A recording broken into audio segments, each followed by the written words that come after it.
Hello. Welcome to another Bible Story Children's Time. Today is Monday, June 15th. It's a beautiful day out. It's a great day to start the week. And we're going to hear another story from the Gospels. Glad you could join us. So today we're going to hear a story from the Gospel of John. And it's not a parable. Last week we were looking at parables. This week it is something that actually happened as recorded in the Gospels. And it's one of the more interesting stories, I think. And it's not one that it's one that's familiar. We don't often dig into it very much. It's from the Gospel of John, chapter 2, and it goes from verses 1 to 12. And it starts out this way, and this is in the NIV, the New International Version. On the third day, a wedding took place at Cana in Galilee. Jesus' mother was there, and Jesus and the disciples had also been invited to the wedding. When the wine was gone, Jesus' mother said to him, "They have no more wine." I'm going to finish the story off in a more contemporary telling. So, Jesus and his mother and the disciples, so this is just after the core of the disciples has been formed. And that's why it starts out on the third day, because immediately preceding this is Jesus having a discussion with Nathanael, who was the last disciple recruited in the Gospel of John, in that section. And Jesus has shown some insight into what Nathanael had been thinking and who he was. And when he was impressed by that, Jesus basically said, "That impressed you? You ain't seen nothing yet, dude." So then this very next passage begins on the third day, which leads us to think this happened 3 days after that event. Could also just mean it happened on, Tuesday. We're not sure. So Jesus and his mom and the disciples are all at a wedding in Cana, which is a town in Galilee. We're not exactly sure where in Galilee, because there's like 4 candidates for this town, but it's there.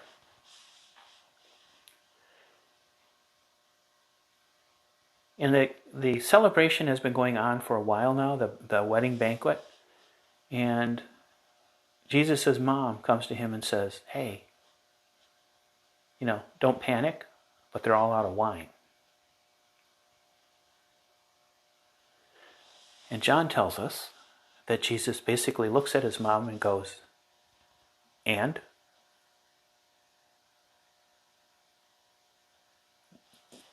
how does that concern me?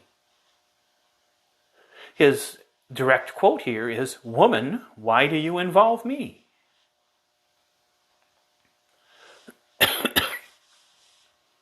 So Jesus apparently is supremely uninterested in the problems of the host. And he finishes by saying, this is not my time yet. I haven't started my ministry. I'm still on me time. His mother takes that in. She's not bothered by it, by apparently being blown off. But instead she goes to the servants and she says, "Hey, that guy over there, my son, do whatever he tells you to do." Now, nearby there were 6 large stone jars.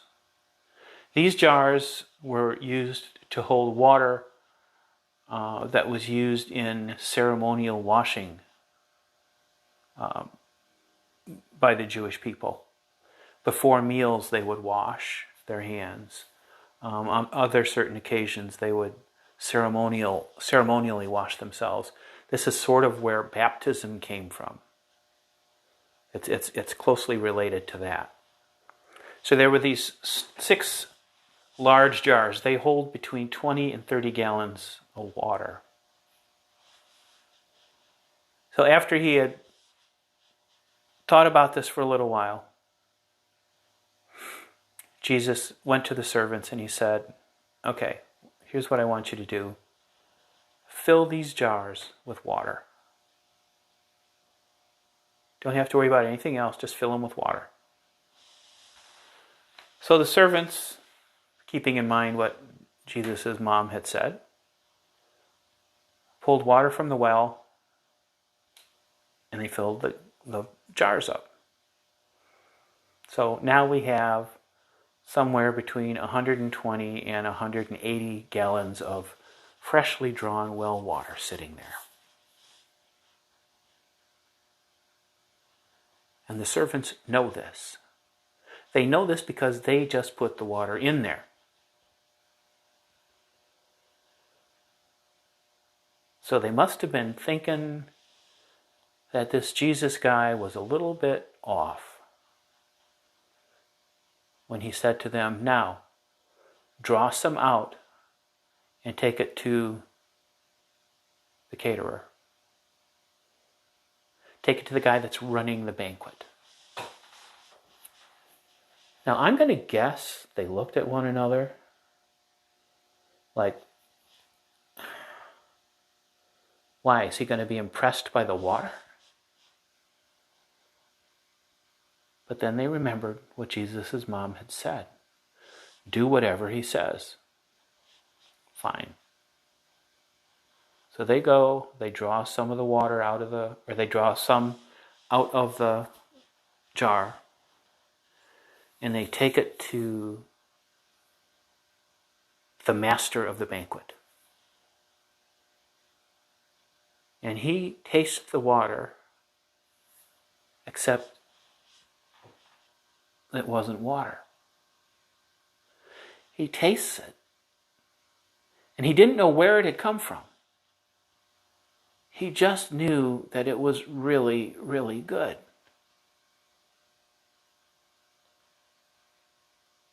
And he went and found the bridegroom. And he said to the bridegroom, "Man, you're doing things all backwards here. Usually we serve the good wine up front, and then as the guests get a little, tipsy, we can start to cheap out on them and bring in the cheaper stuff, save you some money. But here you waited until after the banquet was well underway before you brought out the really, really good stuff. You have saved the best till last." Now the servants, listening to this, knew what had happened. They didn't say anything. Not that we know of, not that's reported. And nobody else said anything about it either at the time that was reported. So this was a kind of quiet miracle in which Jesus turned water into wine and basically saved this wedding party. He saved the bridegroom a great deal of embarrassment. He saved the banquet master a great deal of embarrassment too, as well, probably. But that was about it. And then as this passage finishes out, we find out that Jesus and his mother and brothers and the disciples all went to Capernaum for a couple of days to rest up from the wedding. So here's what's really interesting. In the Gospel of John, this is the first sign, the first miracle, the first wonder that Jesus performs. And you got to think, it's a pretty good trick. There's no question about that. But with so many of the things that he does, he is helping somebody. He's healing somebody, of an illness. He's giving them sight. He's making it possible for them to walk. He's driving out demons. Why should his first, in some ways most special miracle or sign be turning water into wine? I mean, apart from being pretty handy at parties, who is this helping? And you dig into it a little bit and you start to get an idea of why maybe this was the perfect first sign, the perfect first miracle or wonder for Jesus to perform. First of all, we should note this particular event is only recorded in the Gospel of John. None of the other Gospels, the three synoptic Gospels, don't have any record of this. Doesn't mean it didn't happen. It does mean that the author of the Gospel of John was drawing, at least somewhat, from a source that the other three did not have or did not bother with. And it also can be accounted for by the somewhat different take that the Gospel of John has on the life and ministry of Jesus. So, let's look at what this event may have meant, why it may have been important. First of all, when you think about how much Jesus wanted to connect to the Old Testament, particularly he wanted this connection with the oldest and greatest figures in what we call the Old Testament and what they just called, Torah, the Bible, their Bible. And we see this throughout his ministry, that he will do things that are kind of consciously tying into what Moses did or what Isaiah said and things like that. So here we have Jesus, when he turns water into wine, he is kind of calling back to one of the signs that Moses did, if you remember, when he was trying to do the shock and awe thing to the Pharaoh and get the children of Israel released from Egypt. He turned the Nile red, so that the water looked like blood. Jesus took that and changed the water into wine, which he would later symbolically say was his blood. When you think about what he said at the at the Last Supper when he was instituting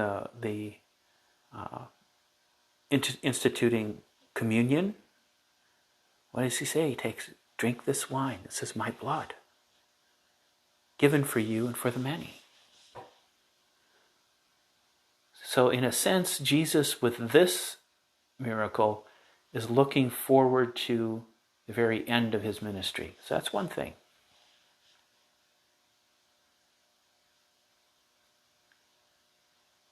It also foreshadows a movement from the idea that to be ritually pure, you can be cleansed by water. And he's making that progression to a cleansing by blood. Again, by using wine as the metaphor for blood, Jesus is saying here, we're taking this cleansing water and we're turning it into cleansing wine, sort of, based on where it's from. So that's another thing that John is attempting to show us, possibly. And the final thing that comes out of this is, remember what the steward, or the master of the banquet says. It says, you've saved the best till now. You didn't serve the good stuff early on. You served it now. You saved the best for the very end.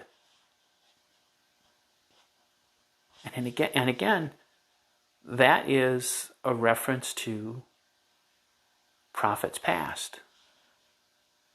You have your Moses, you have your Isaiah, Elijah, Elisha, all of these very special prophets, these guys that held very special places in the hearts of the children of Israel. And here, metaphorically, by performing this miracle, we're saying that Jesus himself has been saved for last. He's the best, and he's been saved for last. So that's another way to look at it, and to look kind of within the context to see what he was trying to do, trying to say. Now, the other interesting thing, and it's kind of a side note, but the other interesting thing that happens here, what does Jesus say when his mom tells him that they're out of wine? Well, first of all, he says, so. But when he does that, he calls her woman. Now, you look at the different commentaries, they will be quick to tell you that it is not meant as a disrespectful thing. Because after all, Jesus is talking to his mom. But what's fascinating to me is that I discovered when I was reading up on this particular story, Gospel of John doesn't call Mary, doesn't call Jesus' mom by her name.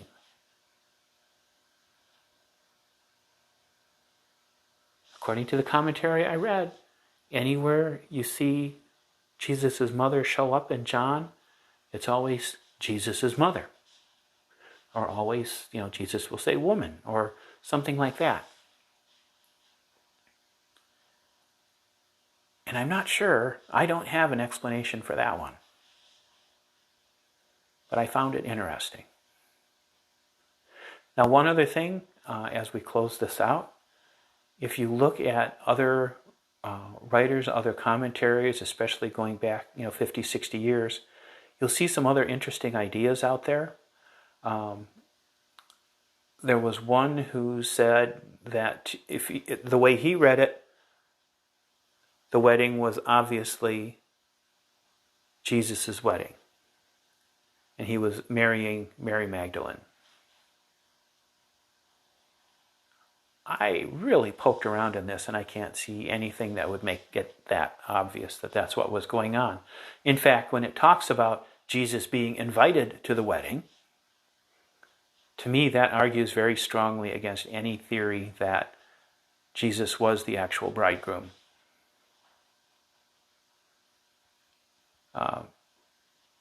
Because typically the bridegrooms are not invited to the wedding, they're sort of just required to show up.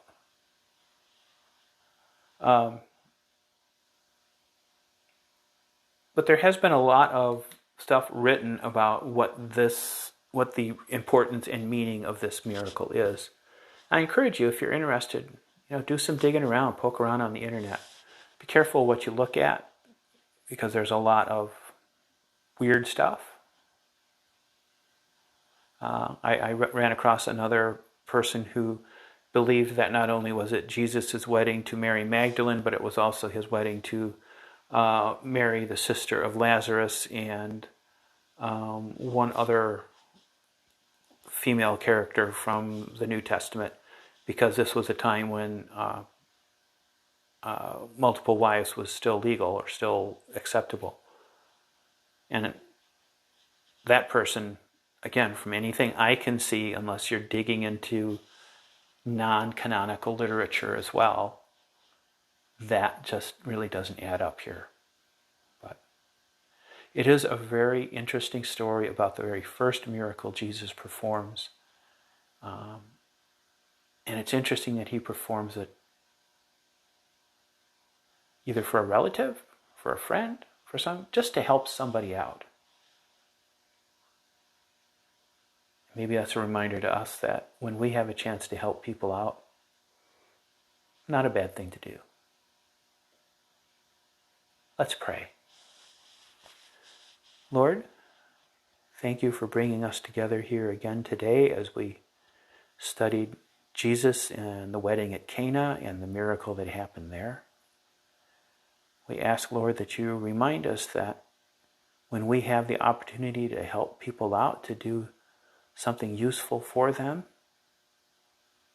that we should take it. And Lord, also, if we care to read more about it, help us to read more and understand more about the meanings of this event. Lord, all of these things we ask as we ask you to watch over us. Amen. All right. So, we will see you here tomorrow, same time, 4 o'clock, and we'll take a look at another story from the Bible. Have a great afternoon.